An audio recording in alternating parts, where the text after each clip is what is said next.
Hey everybody, Wayne's Workshop here, and today's video is all about masking, from your cheap, crappy tapes and why you should avoid them, to the better tapes and why you should use them, to even stuff like flexible tape for nice curves.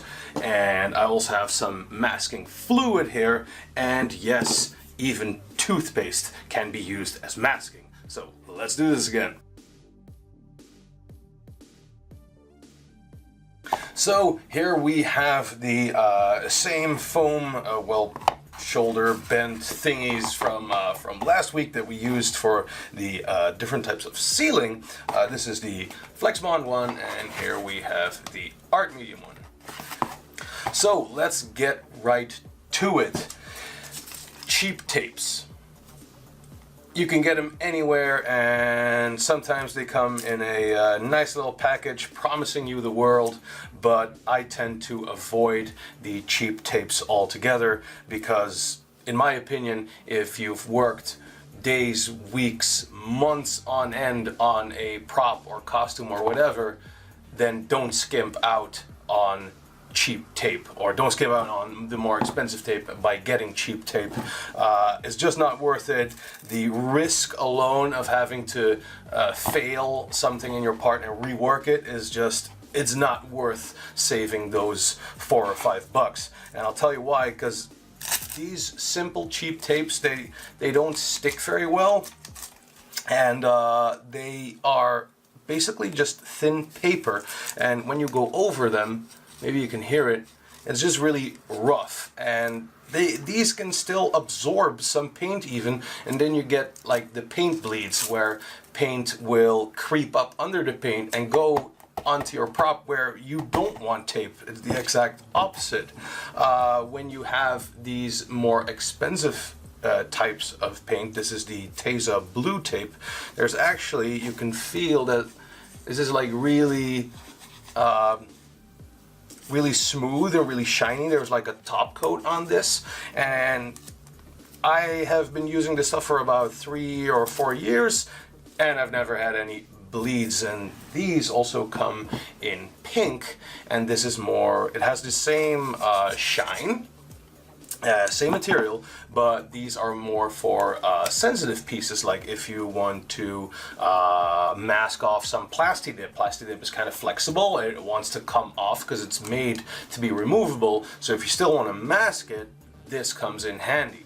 I'm gonna do a test on this. Of course, I'll be using some of this cheap tape, and let's just tape off a piece here.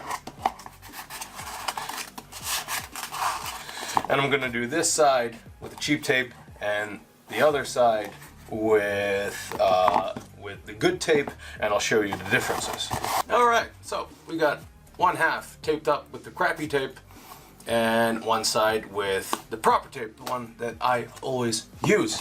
So I got my airbrush ready with some gunmetal gray. I'm gonna just spray this, and this might still work fine if I do it gently or whatever, but we're not, I'm not painting experts, and sometimes we can make mistakes and really lay it on thick. So I'm gonna, on purpose, lay it on really thick, also like spots in here where I don't want paint to happen, but you know, accidents do happen, so I'm gonna try and simulate this. So I'm gonna really cover this whole thing with a lot of paint just to simulate how crappy this paint is and how good that paint is. So let's go.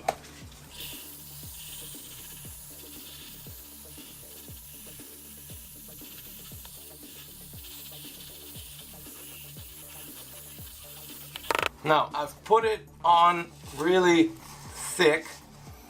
There's even some lines here. I don't know if you can see it, but it's kind of a lot. It's going up against the edge of the tape on both sides, and that's exactly what I wanted, just to test how well it protects against bleeding. So we're gonna let this dry, and then we're gonna pull off the tape and see what we got.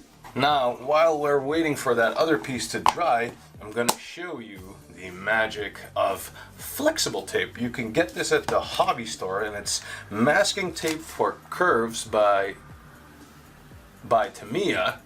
And they come in various thicknesses. This is the 12 millimeter one. And I'm going to show you with this, I think this is 6 millimeter, and how flexible this stuff really is. So let's go on here and let's make like the shape of a drop. So start off in a point, and you can really pull on this stuff and twist it and turn it into all different, and it really stretches and bends really good without pockets of air forming or folding.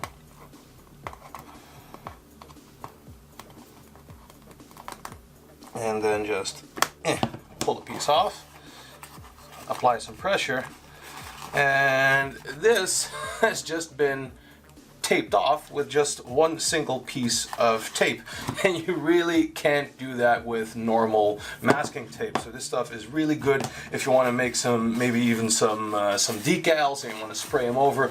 This stuff flexes in almost, there's a really sharp corner, so it can bend really far.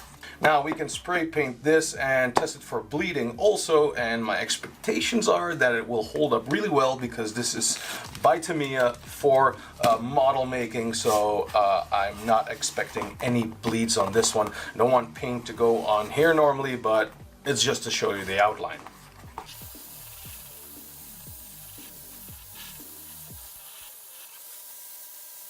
And now we'll wait for it to dry. Alright, so time has passed, and let's see how this one, the crappy tape side, held up. Of course I did a lot of paint, but yeah, there we go. We got more.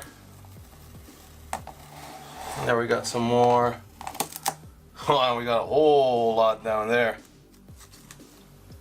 So you see, and it usually happens at these corners because your tape has to go in a corner, and then the bond is weakest where it folds. So with these crappy, shitty tapes, it'll let loose from the surface. So yeah, kind of bad, not a crisp line, cheap tape. So let's go and do the blue tape. But the main one is, of course, where we want our line. And for the most part, that is looking pretty good. Got one spot there though, but like I said, and like you saw, I used way too much paint on there to simulate, mistakes being made. So you can see the difference in the shitty tape, which has like a really big nasty spot there and the whole line is littered with bleeds, opposed to this side that only has a tiny smidgen there. So once it becomes time to paint, do not skip out on a few extra dollars or euros on tape. Use the proper stuff, not this cheap stuff. Away with you. So we got this one, the flexible tape, which we made the droplet figurine. So let's pull that one off.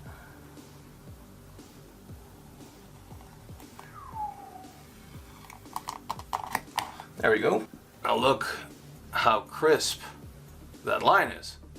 And it's so smooth and round. So this was actually me using this the first time, and I am quite impressed. I'm gonna use this stuff a lot more now because I'm really liking this. It's a nice, sharp, round curve to it.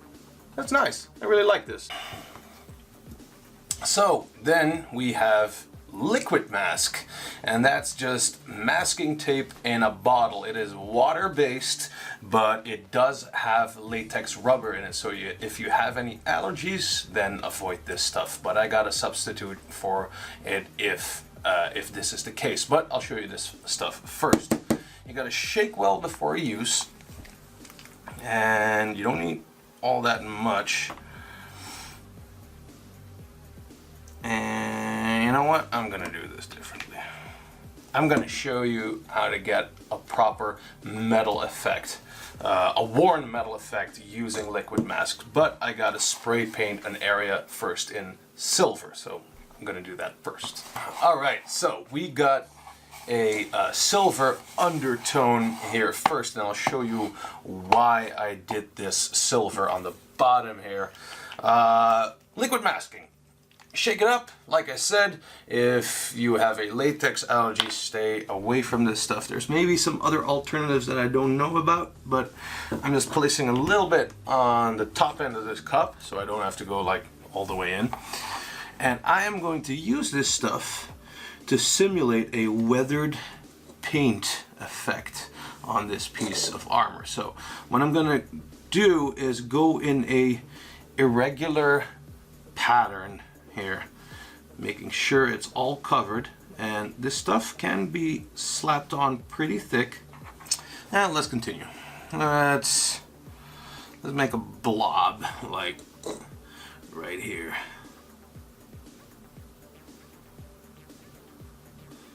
Maybe here as well. Let's really nail this. That it's been through it all. A little bit of here, more spreading here.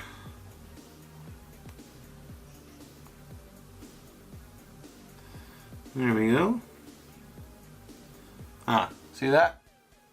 The latex stuff is already, it's starting to cure. So, you know, I'll spread this one around a little bit here and here and here, and we'll leave this to dry, and you'll know when it's dry once it's clear. This stuff dries clear. So we'll leave this and we'll come back when it's dry. Okay, so we're back and the masking tape is dry. I thought this dried clear, but it does still keep some of its color, and I can touch it and nothing happens. So it's completely cured. You can still feel it's kind of latexy, rubbery. So we're gonna just spray paint this whole thing. So we're gonna go over this with the blue. There we go, nice and blue. Gonna remove that droplet there just for good measure. And go over, it's okay to go over the liquid mask. There we go. And now wait for the paint to dry again.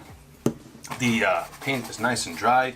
So now we can start peeling off this liquid masking. And sometimes it goes a little bit more difficult than I'd like to admit, but I already peeled off a bit here. And you can just go over it with your finger and slowly peel away all of that masking fluid. And you can really tell, and I find this effect to be better working than most, is it, because you peel it off, it actually gives that aged peeled effect that you want if you're really looking to age your armor. And I'm just going over it, trying to rub all of this masking off. And there we go. It looks nice and peeled, it looks old. You can even dry brush this with a little bit of black to show even more age. But this is just one of the examples that you can use liquid masking on. This can be also used in crevices on your props that you can't really reach with tape. Just use this and a fine pencil to get it in there nice and thick, and no paint will ever reach it. So like I said in the beginning of this video, toothpaste is also a way for masking, and it's kind of similar to the liquid masking. I'll show you here. So let's say we want another one of these stripes on your armor. So you tape it up like you normally would, and you grab some normal toothpaste. This is the standard, ordinary, white gunk that you're used to, and you just take a bit and just smack it on in places where you would want your paint to have a chipped effect. I'm just using a scraper here, but of course you can use a brush for this as well. So this is kind of the poor man's way of liquid masking. So just like before, we hit up a couple of pieces here, and we will wait for this to kind of become chunky hard, and then we're gonna paint over it. So now that the paint is dry, we can start rubbing off the toothpaste. It should still be kind of soft enough to not need any water, but if you waited too long, you can still use water to wipe it off. So if I wipe it now, there we go.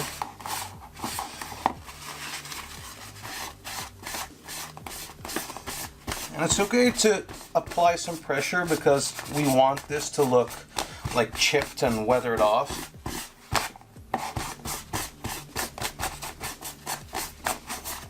There we go.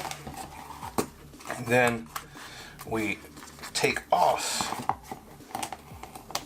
the tape. Same on the other side. And there we go. We have this distinct pattern of a line coming off, but it's really old because it's showing the underneath color of this blue. So here you can see that toothpaste is also in a way a masking fluid, or a viable masking way. So that was it for the masking tape video. These two have been through the ringer with all different types of masking tape. I hope you learned a thing or two again, and one of those things is stay away from this cheap ass tape. It's not worth it to all the rework that you might risk just by saving, what, $3? Not worth it. Use the proper tapes. If you have any questions, leave them in the comments below. Don't forget to subscribe, and I'll see you in the next video.